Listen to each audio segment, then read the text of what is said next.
and one of the words that is on the lips and will be on the lips of protesters tomorrow, was at the weekend and are on the lips of millions across the world who are taking to the streets and protesting about the horror that Israel is inflicting on the people of Gaza, is the word genocide.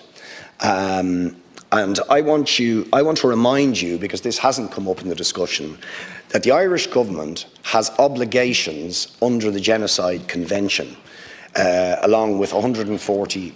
countries. It's in Irish law from 1973,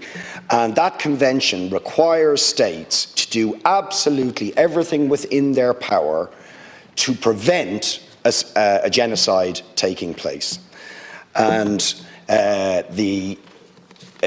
definition of genocide is for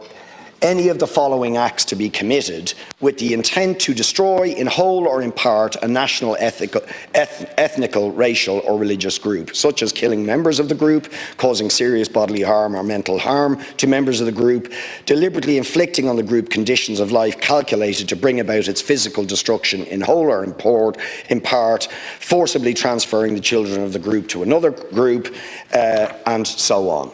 Now, Craig Mockaber, who is the UN High Commissioner of Human Rights, resigned on the 28th of October, stating that what Israel was doing in Gaza and to the Palestinians was a textbook example of genocide. William Shabs, who's the Emeritus Professor in UCG, who's a specialist, world-renowned specialist in genocide, says that Israel is acting with genocidal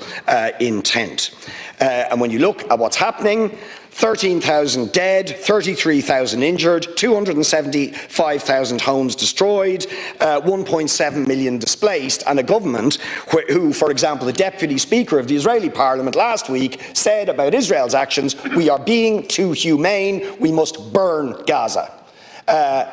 We have all the evidence we need that a genocide is being committed, and yet your government has done nothing, and it is not discharging its responsibilities under the Genocide Convention, which you are required to do under law. And you are facilitating the US military at Shannon Airport, who have very publicly stated that they are supporting militarily and financially all of Israel's actions